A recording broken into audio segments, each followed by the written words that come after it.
Hello, creative people. Welcome to Creative Conversations. My name is Hala Citron, and we are so happy that you have chosen to spend your time with us.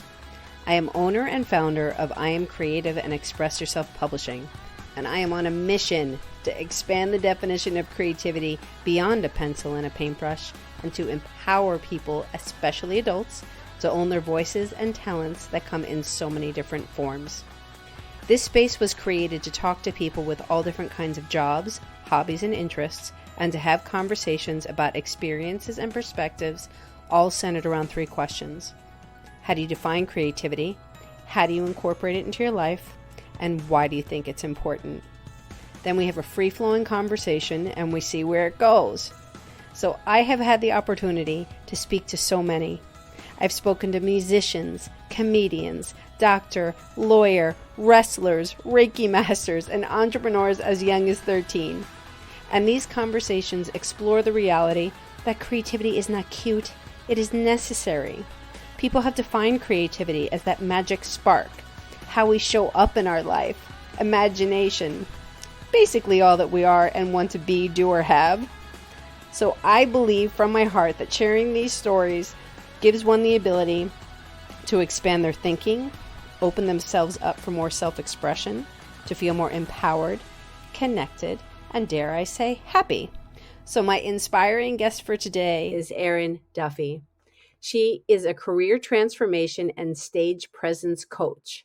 After 25 years of managing dual careers, first as an executive in a creative agency by day and simultaneously as a singer-actor by night, she combined the two to create her company, InspirationSQRD.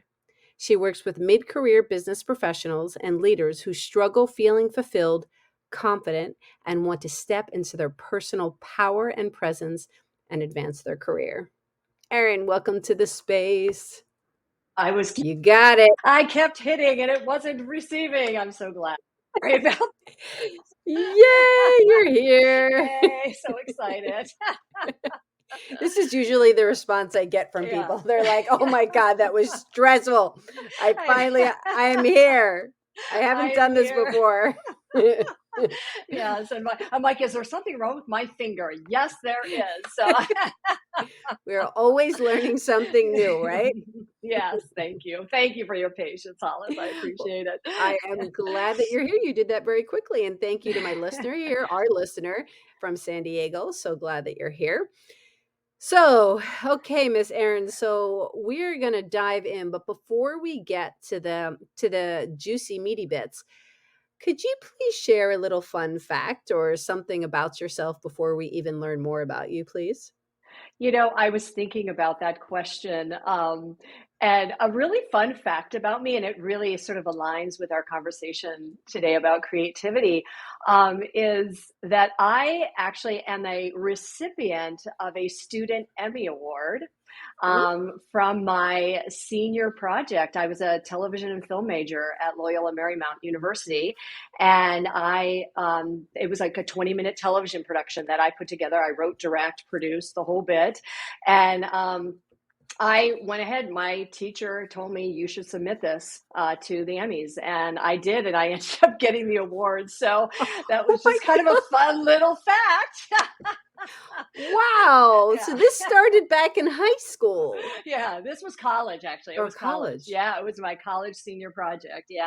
Yeah. Wow. So, you know, and for television and film majors, at least back then, you know, we didn't write a big thesis at the end. It wasn't a big paper, right? What we had to deliver was a final production that we had to write, direct, produce, hire all the talent, everything. Like we had to do the full blown thing. So actually, it's literally one of my most favorite memories from my college experience. I really felt honored to, one, be in such a great program, but also to take full advantage of everything. And then to the fact that it was summed up with a Student Emmy Award. It was like, here I go. So yeah, that was kind of a fun little fact about me, Hollis. Well, here we go. This deserves a little sound bite. Let's do this.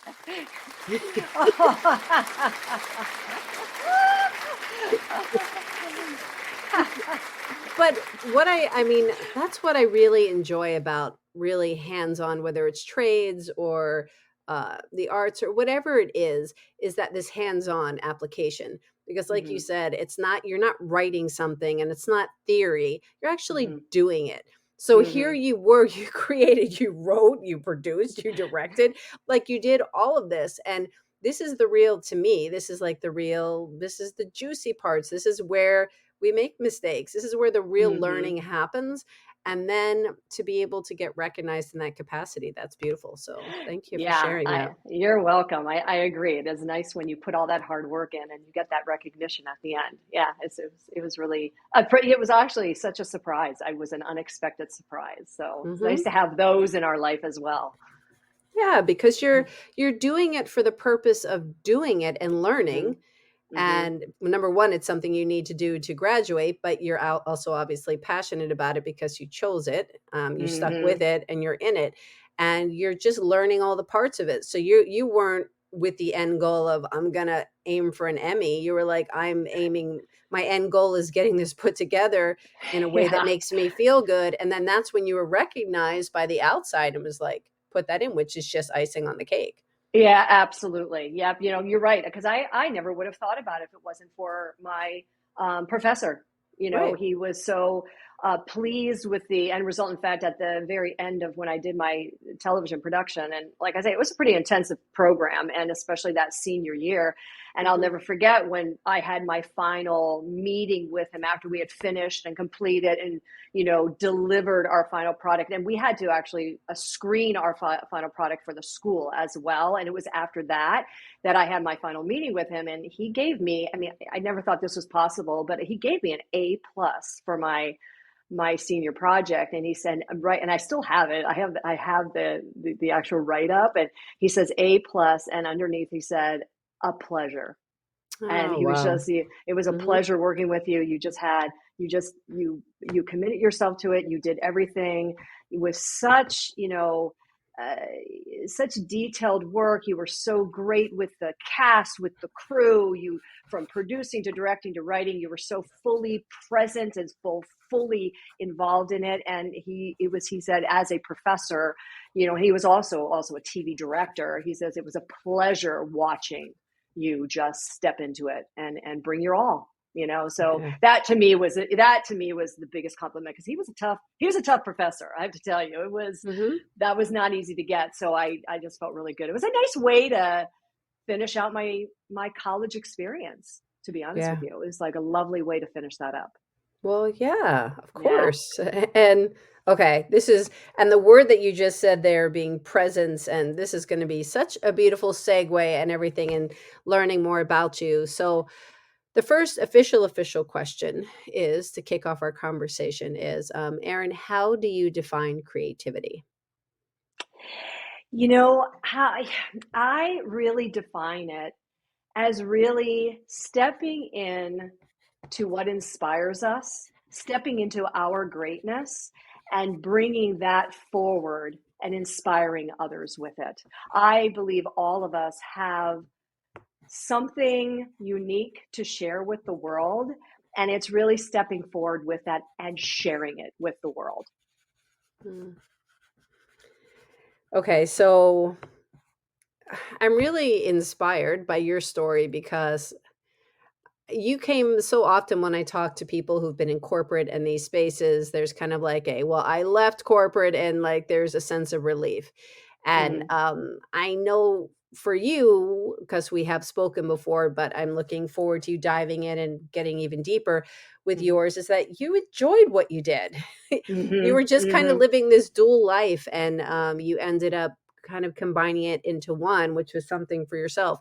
But can you, wherever you want to start in your story, can you please help take us on a journey to what you did and where you are now? Yeah, absolutely.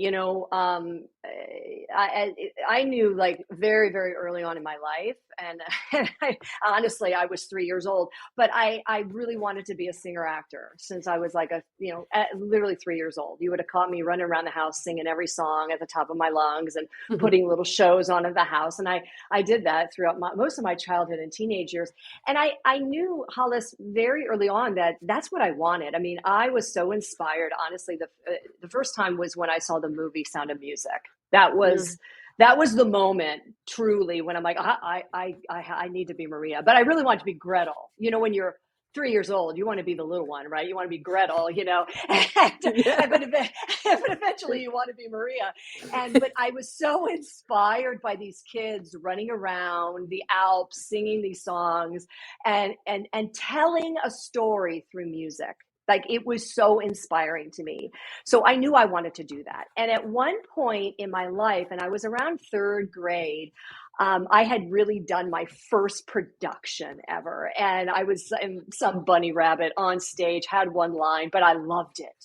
I just Hmm. loved being on stage. And I finally got the gumption. I really finally got that courage to tell my mom that when I grow up, I want to be an actress that sings songs, you know, and you can see this little kid just so full of cheer and excitement. And my mom smiled and she kind of nodded, but she says, "Oh, honey, you can't do that. You'll starve in the street." And, you know, for my mom, like saying that, I don't think she said it with the seriousness of that. But as a 7, 8 year old, it was sort of it kind of shocked me because all you could picture yourself is like some poor little orphan in a corner starving in the street, you know. And Right. so that, what's interesting, Hollis, I look back and that was really the beginning of this journey, this dual career that I ended up creating much later, of doing both. Like, in school, I did excel in the academic area, but I did continue to pursue. I was in music. I played clarinet. I played flute. I was singing in choir, you know, but most people didn't know I could sing as a soloist because I held that. I sang in my bedroom the whole time. Like, I would sing big Mm. solos, but no one really knew I was a singer.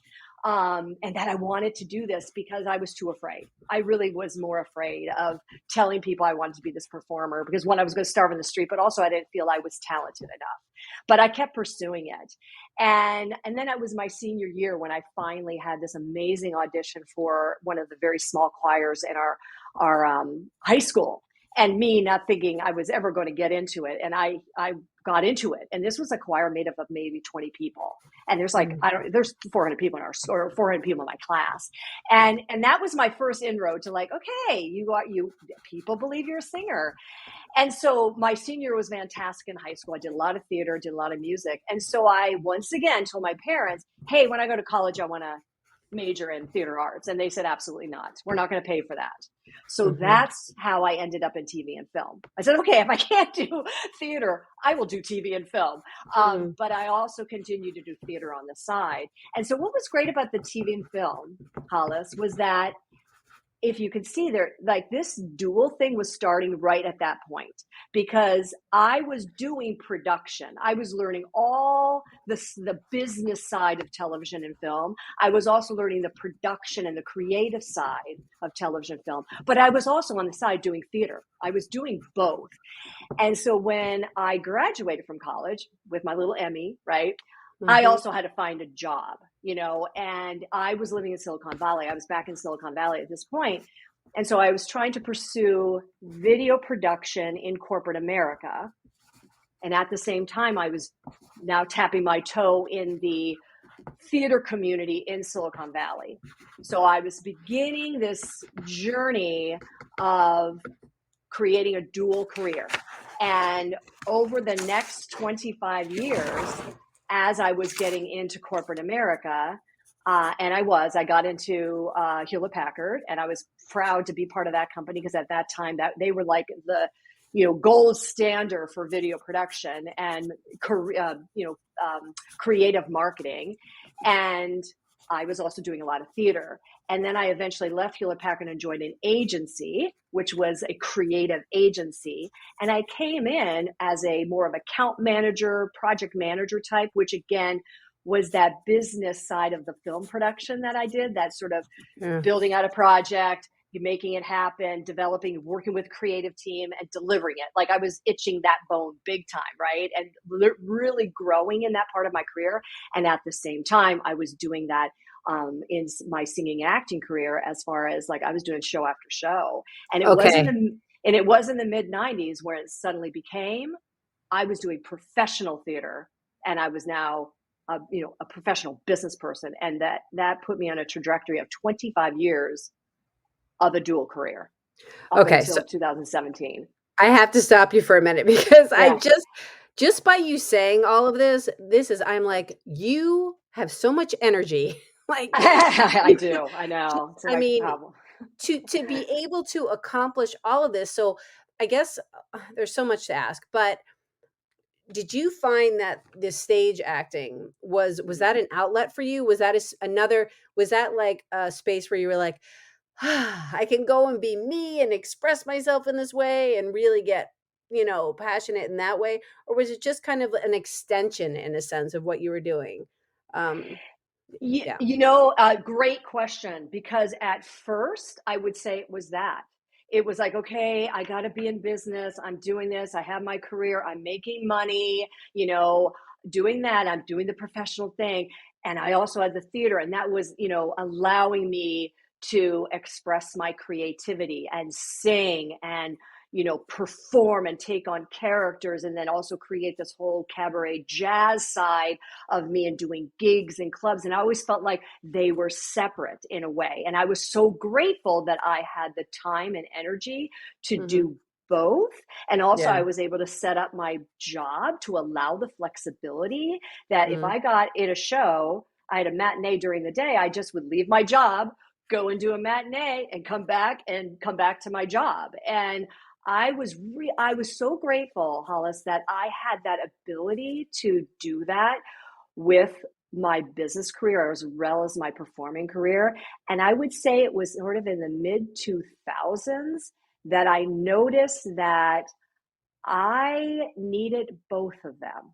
Like they both were an important part of Erin.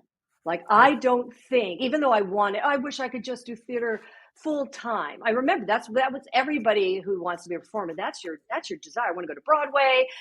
But it was interesting. I realized that I needed to fulfill both sides of me. And I had that business side of me, that relationship side of me, that part of making something happen in business and building relationships was a very powerful part side of me that was incredibly fulfilling at the same time that I could take those same learnings and take it into my performing career Hmm. and do the same. So that's why I also, and when I look back at my college career, I think that's why I excelled so well in television and film, is because I understood and loved the business side as Hmm. well as the production side, which hence is like my business career. Because when you work for a creative agency, it's production. You're Right. producing creative materials, right? I Mm. loved that. I loved the beginning and end of that. But I also loved being in front of the camera performing. And now in my business career, which my business career was filled with working in corporate America as well as being on professional stages, I was doing the same thing in a much bigger way than I was doing in college.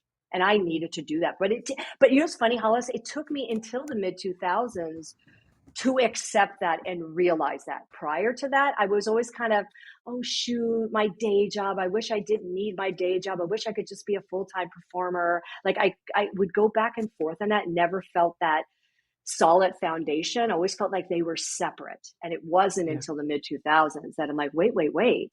You are defining what Mm. being a singer actor and being a businesswoman is differently for what other people would see it as. Which I think is such an important point. It's kind of as we mature, as we grow, as we go through life, stumble through life.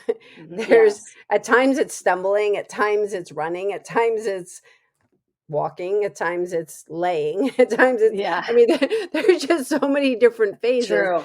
But I just really love how you realize like you stuck with it for various reasons that you did. But then there was this epiphany that this was good for you. Like this was a Yeah. part of you and you really did enjoy it. So Yeah. actually, if we could get to the part, because there's so much to talk about and we have an hour, um, with this whole talk, this I think is just a beautiful way of what I call this talking, clarifying your story to catapult your stage presence. So Mhm. tell us more about Inspiration Squared and how that happened and how you really merge these spaces. Yeah, so when decided to leave, my creative agency job in 2017, um, when I left there specifically, I called what I had white space. I had, for the first time really in my career, I had a moment in time when I really didn't need to work. And I was really grateful and blessed with that. And so I took full advantage of that. And I remember when I left my company, Hollis, I had said, guys, I don't really know what I'm doing next, but all I know is that I want to take all of my skills and experiences and my passion and just everything I've learned and my wisdom, that I've gained through these past 25 plus years, and do something where I feel like I'm making a difference and I'm inspiring others. And that was all Yeah. I really said. And it's funny because I named my company on that day, just so you know, just out of the blue. It wasn't like I ever intended on building a company. My husband was so great. He's like, you need to leave with something. Like need to leave with a company name. Let's just do it. Let's have fun with it. Never thinking it would become my brand, to be That's honest with great. you. That's Yeah, great. and I thought that was really wise of him. And so then I went on this journey over the next few months and really sort of outlined what I wanted to do next. And also, here's the thing, also defining what I didn't want to do anymore. The Hmm. things that didn't fulfill me anymore, like really looking at those and being okay with saying, thank you for serving me, but I no longer need you. And then letting it go. And that was very empowering, because here's one of the things that I made a decision on was I'm done with the agency world. I don't want to go back to the agency world. I'm done. I did it. It's no fun Mm-hmm. anymore. But to say that out loud was Yeah. huge, because if Yeah. you looked at my resume, it was all about that. So Yeah. then how do you redefine yourself now? But because we all have a zillion transferable skills, once you make that decision of, yeah, I'm done with this, you put it over there in the corner, it's done.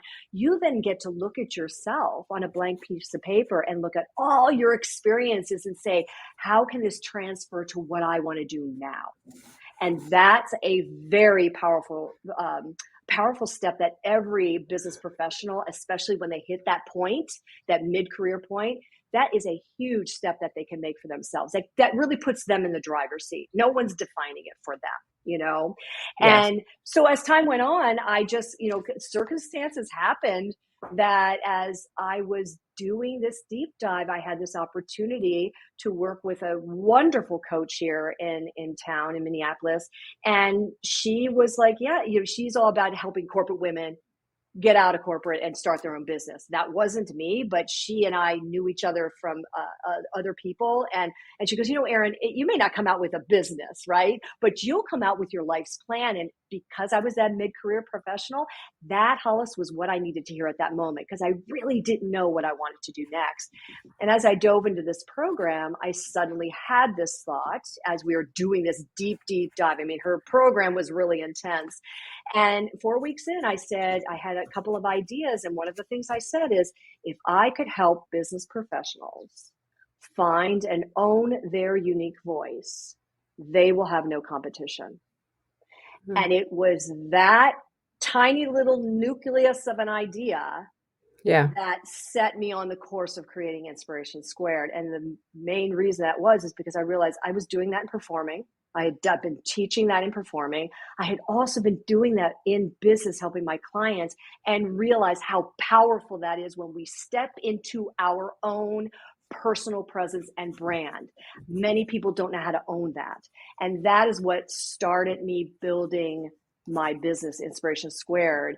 And the first part was the career transformation program, which is the Own Your Story, Change Your Life, which is really all about finding that story, like tapping back into the true essence of ourselves and finding those stories that define us, owning them, and watching that, just the power of that, getting you on a very, very different, unique career transformation road because you've created for yourself.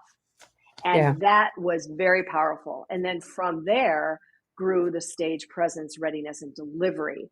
And a lot of that, the funny thing about that is that happened over time. That was just sort of organically happening. But then COVID happened. and everybody was thrust home and everybody was shoved into their home offices and they were all thrown on camera.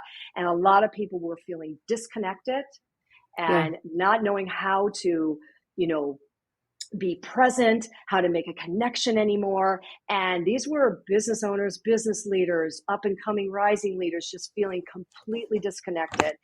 And that was the birth of my program, to help people make that connection on camera. And of course, then that grew. Now it's really not just camera, it's virtual and, you know, everywhere you go. I always tell people your stage presence is everywhere you go. Every room you walk into, are you walking in fully, you know, within your unique personal brand and presence? Are you bringing that every time? Because that's how you show up as a leader.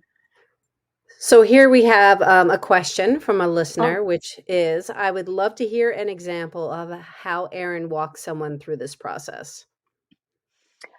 okay. So if it's the career program that we'll start there, because actually both programs do tap into the same kind of work.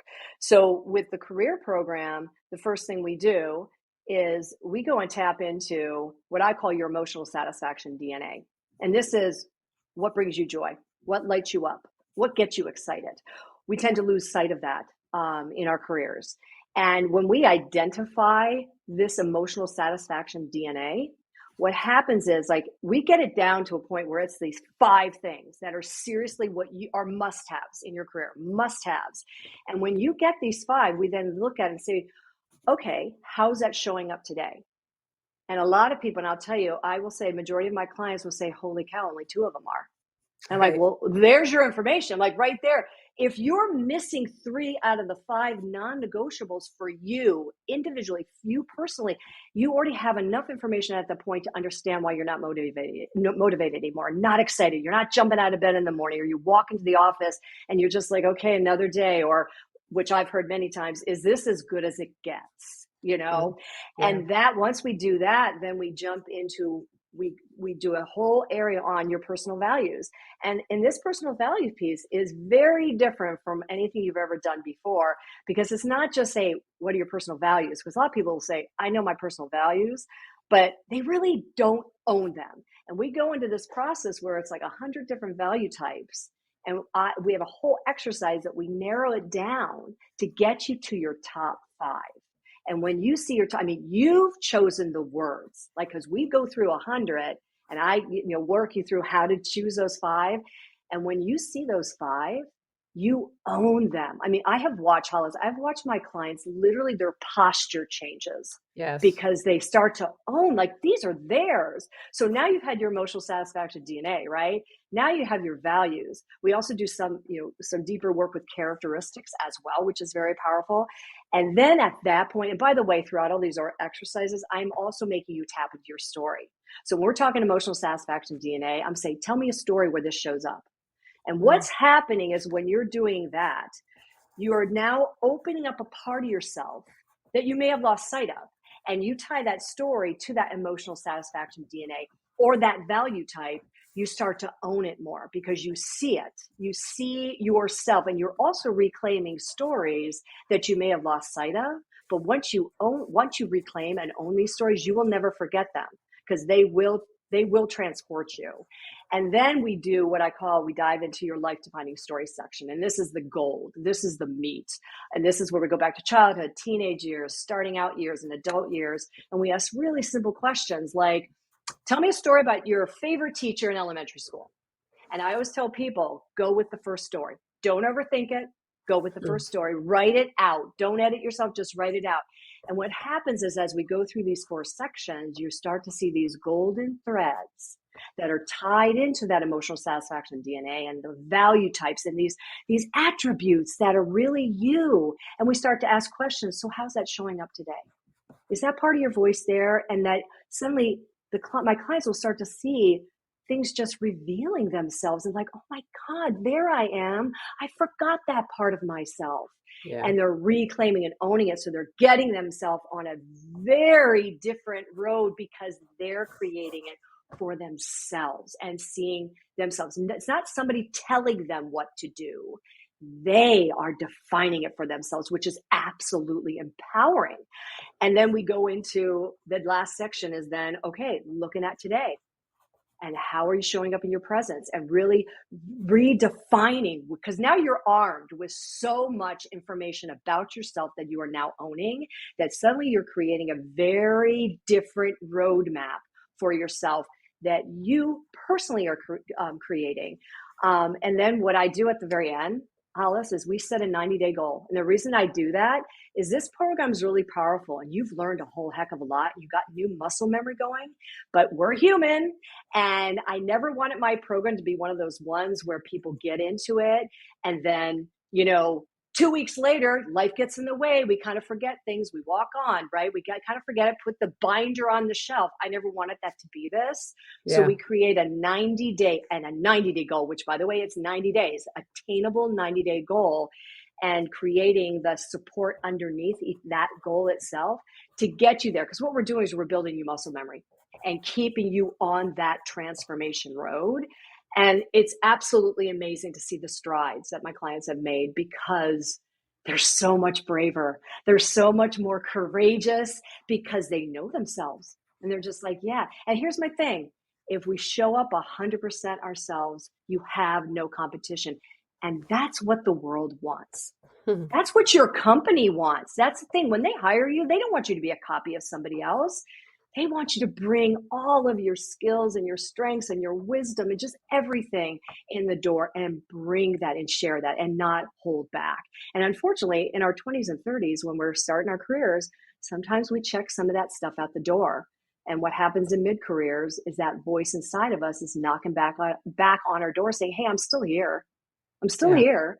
That's what that Yeah. voice is. That's Yeah. where like the midlife crisis is, isn't it? It's kind of like Basically, yeah, it's it, very similar. it comes out, and so many things that you just said of the words that are standing out to me that I was just like, ooh, that's a powerful word, and that's a really pretty word, is overthink, powerful, Mm-hmm. Mm-hmm. um, golden threads, pretty. Mm. I just, Right? I just kind of like those are just, and just when the epiphany sets in and it's like, there I am. It's There I creating am. these safe spaces for people to have permission to deep dive into themselves because there's so much noise in the world, everybody, as we know.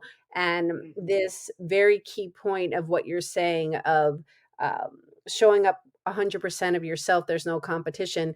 We spend so much time comparing ourselves and Mm-hmm. thinking how we can one up somebody, and just by focusing on what they're doing and then how we can just one up them in a sense, instead of Yes. focusing on who are we, what is Yeah. our story, what is our experiences. My experience as an art teacher, as far as labels go, art teacher, entrepreneur, podcaster, and then mom, daughter, sister, all of Mm-hmm. this, all of the other labels and roles that we have in our lives, that makes me who Hollis is, Yeah. and how I grow and how I see the world and how I, all of these things, this is what helps create us. We are changing, but it kind of molds us, it sculpts us, it shapes us. So Absolutely. I Yeah, think it's you hit that right on the head, right? That's just, you said it beautifully, Hollis. I love that. So so good. well, thank you, but I think it's thank you for that, because I think Yeah. that is very true. It's taking so much pressure off of the comparison element and being like, "Oh, this is what I'm good at. These are my core Mm-hmm. values. This is Mm-hmm. how I show up. These are my experiences." I can say when I don't get rattled so easily when I go into a room. When I was, teaching and all this other stuff, there was other stuff going on that I kind of had to, my own demons in a sense of my own Mm-hmm. worthiness questions and all of that. But if I'm up there in front of a room, it takes a little bit to get me rattled because of the experiences that I've had. And Yeah. I see that as a strength. Also, that makes Absolutely. that makes Yes. me me. Yes. Well, and that's the thing. That's what's so beautiful about our stories. Our stories define us, and our stories also move our audience.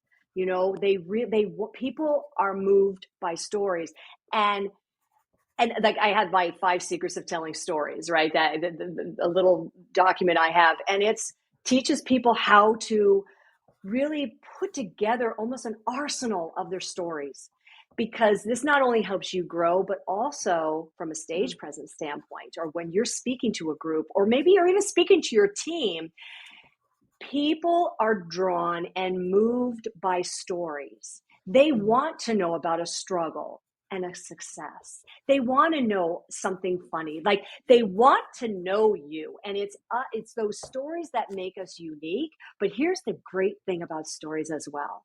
The more we share our story, and the more color and texture and beauty we mm. bring to our stories when we tell people, what you're doing is you're not only revealing a bit of yourself and bringing people towards you, you're also helping them tap into their story, because they're going to hear something in your story and they're going to go, oh, God, that was me. I remember I did that when I was a kid too. And Yeah. suddenly you're building a connection with people, but you're also allowing them to open up a part of themselves to tap back into their story. And it's Yeah. very, very powerful. Whew.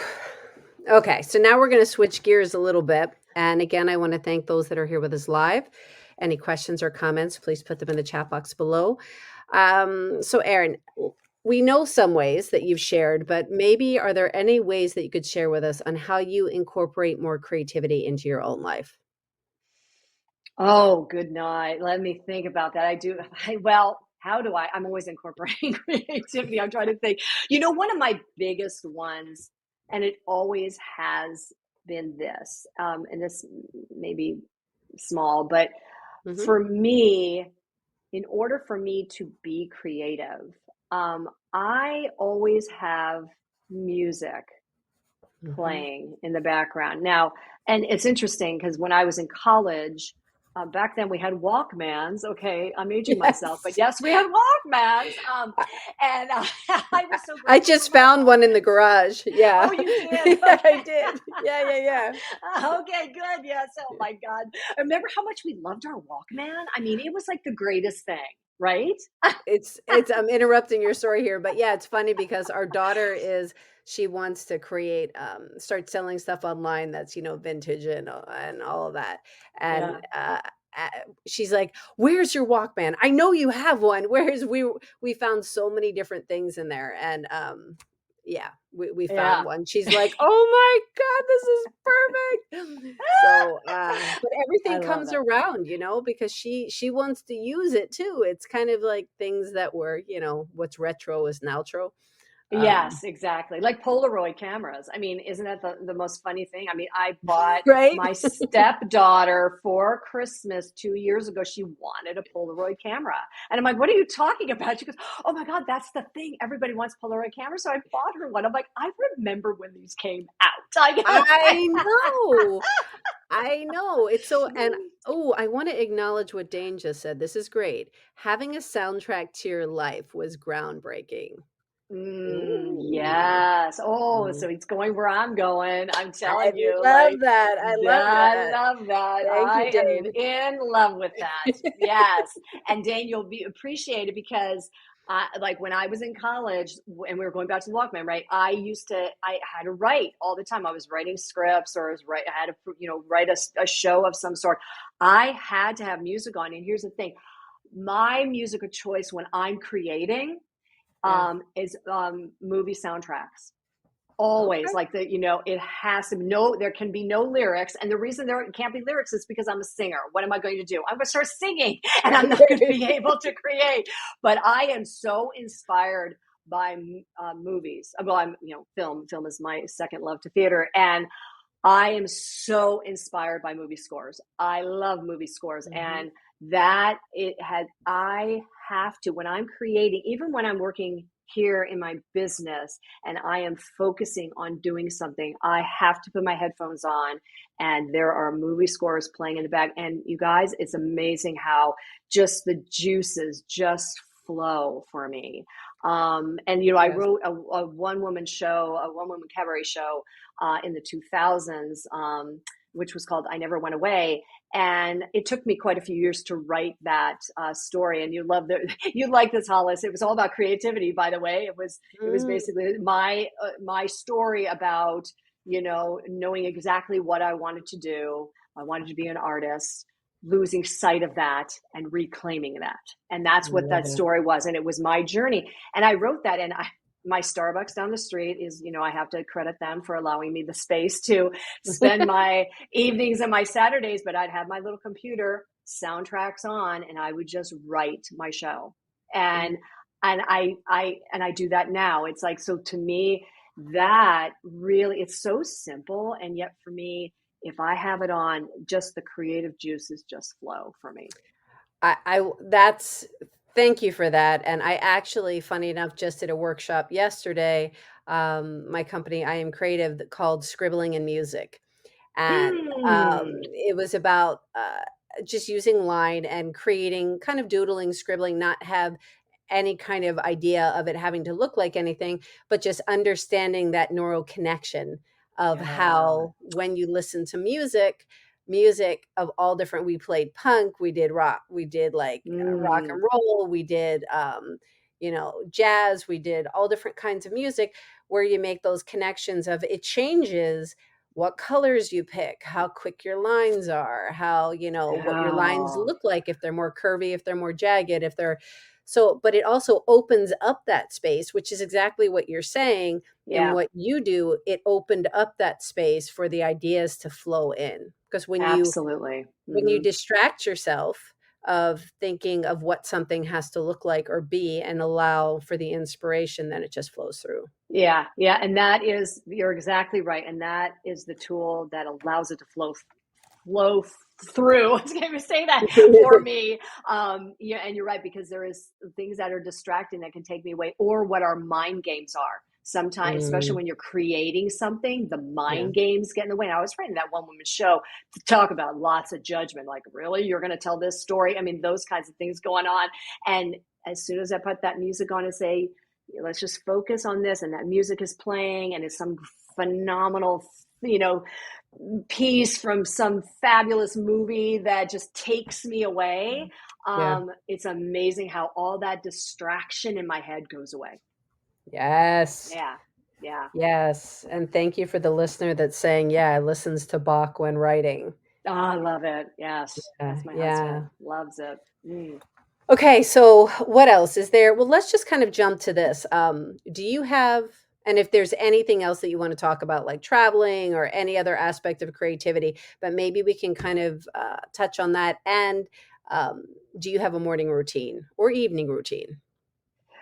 I do have a morning routine. I usually want, when I get out of bed, I don't know about other people. I know people like to like do sort of their meditative sort of stuff or their gratitude journal in the morning, like before they get up.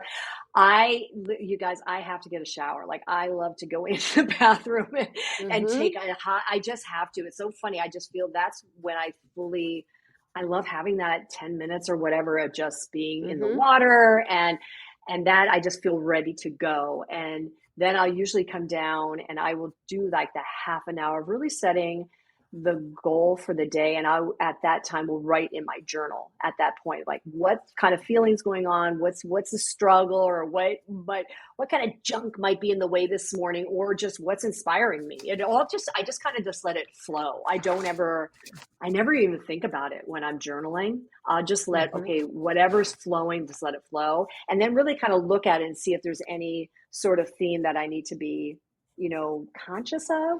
And then really kind of set the goals for the day. Like, what are those three main things I need to get done today? And match that to my calendar. And then, by the way, then I'll look at the computer. Like, I won't be at this time, I'm not looking at my calendar, I'm not looking at anything. I'll then look at my computer and say, okay, and when I'm looking at that, I'm kind of looking at the calendar, right? Okay, where can I make sure these three things get done today? And that way I know that, because I've learned this, and Hollis, you probably have too, as well as like owning your own business and stuff. Things can be so overwhelming. They honestly can be so overwhelming because the tasks can feel really huge. And when Yeah. I know, if I just take a baby step, it's like, oh wait, what's the goal, right, for the next month? What Yeah. are the baby steps that are going to get me there? That that to me can really help just kind of settle me down, because sometimes it can feel overwhelming. I don't know how if that's similar, Hollis. Yes. You ever have those days where you're like, oh my God, how am I going to all this done? But when I Yes. look at taking those incremental steps, and then actually at the end of the day, looking and saying, okay, I got those things done. And then just really being, what am I grateful for that Mhm. day? You know, and that seems to sort of center me um, a bit more than not doing it. Like if the days I skip that, if I'm like in a rush or something, I can feel a difference. I can Yeah. really feel a difference. So it's a really important thing to do for me. Yeah, I totally can relate to that, and I appreciate you also saying, like, jumping in the shower, and, uh, a friend of mine and, a coach, she had talked about and when which I never really thought of it that way, I guess I have, but anyway, it's like when you're feeling overwhelmed or kind of feeling ick, like, go in the shower because that's your energetics. That's your Yes. that's your Yes. aura, that's everything about you, so just kinda go in and clean it. Like, Yes. literally clean it. So, Yeah. I guess I had heard of it, but I hadn't thought of that in a while, and I was like, Yeah. "Ah, yes." So, what a Yeah. great way to kinda start the day. It's like starting fresh and Yeah. new and Yeah, clean, and and clean, and there's something peop about the water, I think I'm the yeah, Pisces, so but there we yeah, go. there's just something about, and also the warmth.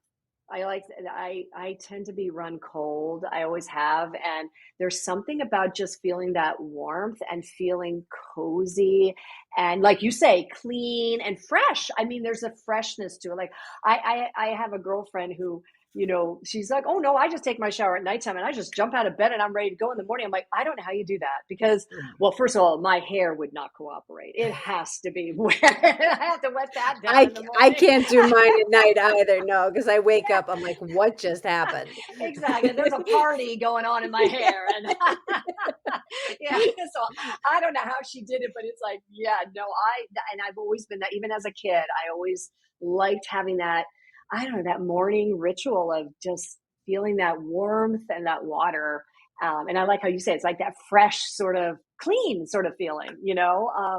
So it's a good way to start. And I've tried in the past to, like, oh, well, maybe I should do this first. No, it's like I need to have that refreshed moment.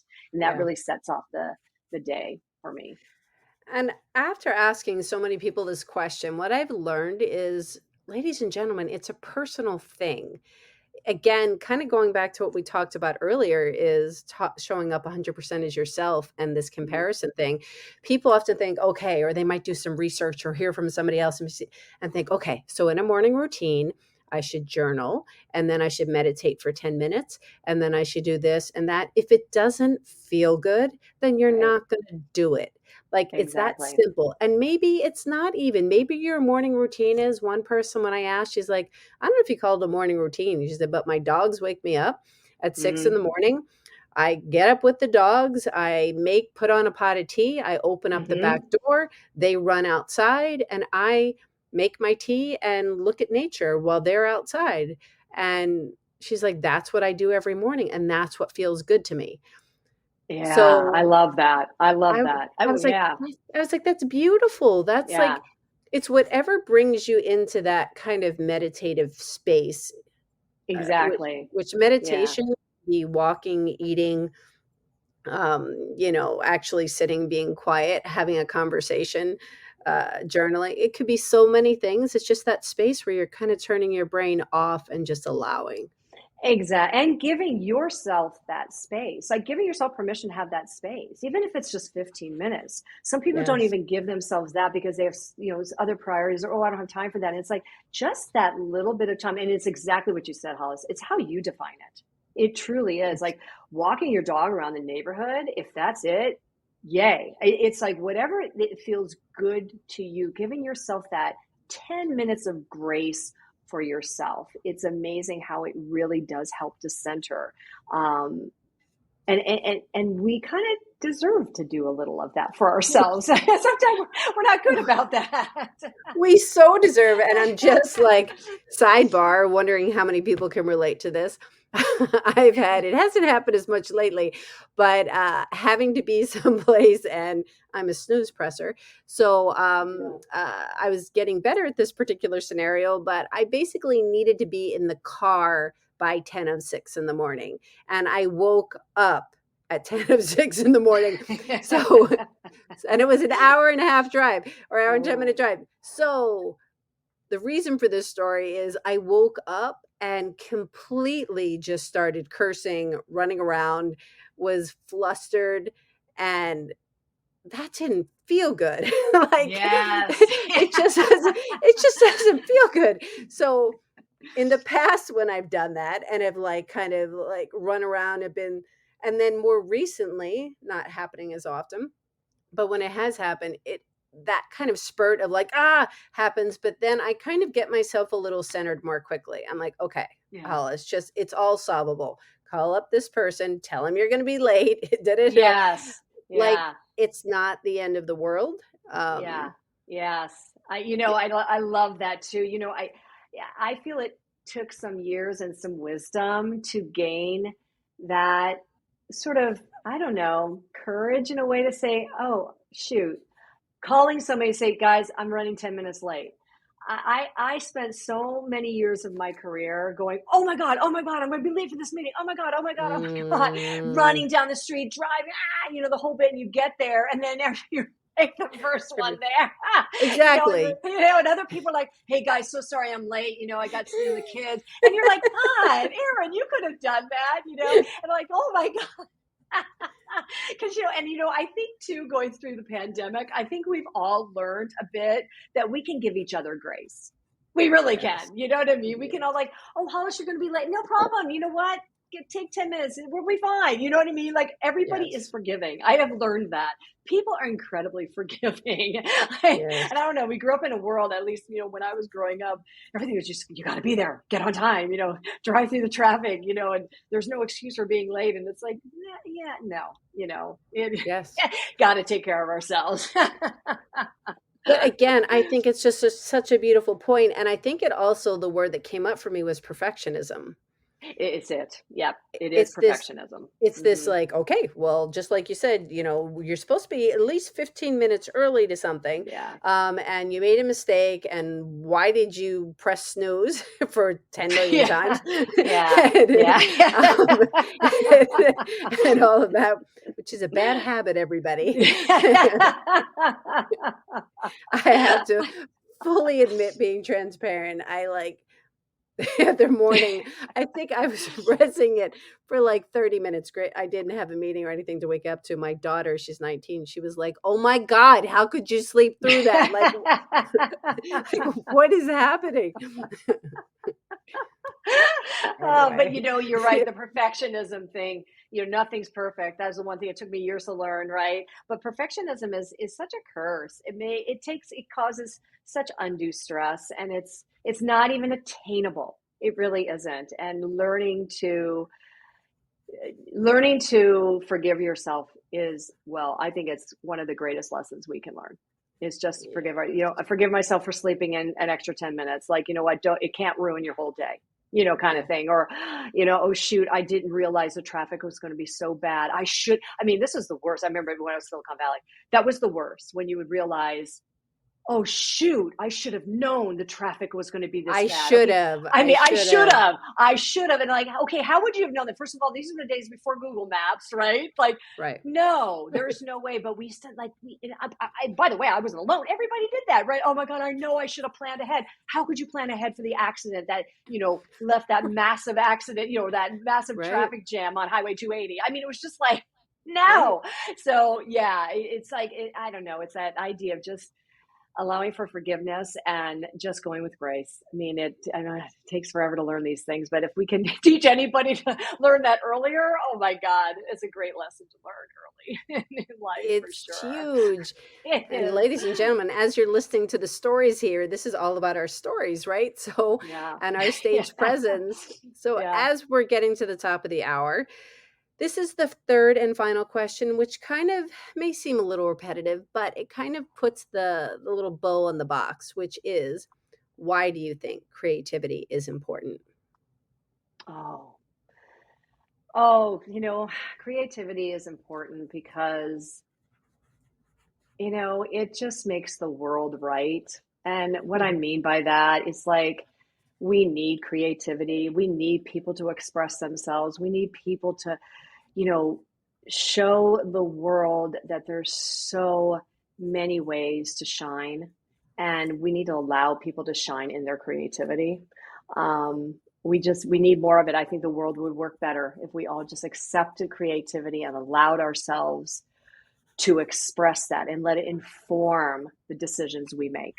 And I mean, the work you do, Hollis, is so brilliant. The fact that you are able to unleash people's creativity just blows me away. Like taking Mm. people who are just stuck and they just open up because of the work you do. And the more of that, the Thank you. better. I want it in our schools. I want it in our corporations. I really, really do.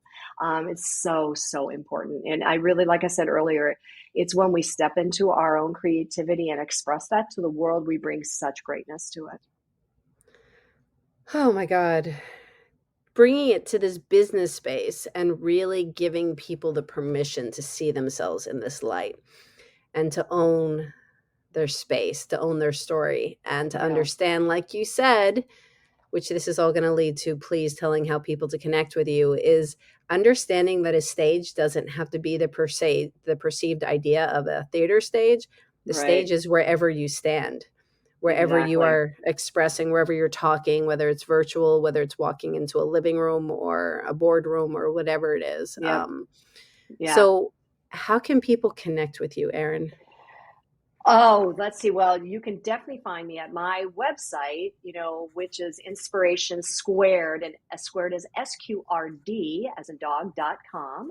I'm also on what is it, Instagram, as well as LinkedIn. And that's the thing, if this is really resonating with anyone out there and you're really wanting to do a deep dive into your own presence, I have these 30-minute discussions one-on-one discussions where we kind of look at your stage presence and see how we can evolve it. I mean, literally, I could probably, by just, getting to meet you, we can really help you step further into your stage presence. Because like Hollis was saying, it's like when we bring our true presence and our true brand to the room, I mean, you are making a difference across the board. People will notice it. You're pulling people towards you. And as business leaders today, as business professionals, it's such a requirement, and it's really important. And I would love everybody to just step into their stage presence. Erin, thank you so much for taking this hour. I so, so appreciate you.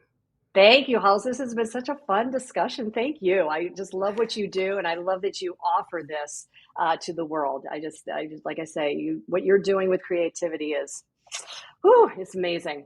Just Oh, share it with the world. It's so amazing. thank you. Thank you. So this is, I mean, what we do, what we both do in our ways is this is what we're doing is we're giving people these safe spaces to express. Yes. We are allowing them to clarify their story and Yeah. show up. Yep. Show up, Yep. everybody. And this is, Show up. I so appreciate my wonderful guest today. I so appreciate everybody joining us live, those catching the replay. We know that you could be doing anything with your hour, and spending it with us is so, so appreciated, using that word again. So, this space is all about inspiring each other, connecting, and sharing stories. So, please like, follow, share all of this good stuff because this needs to be shared.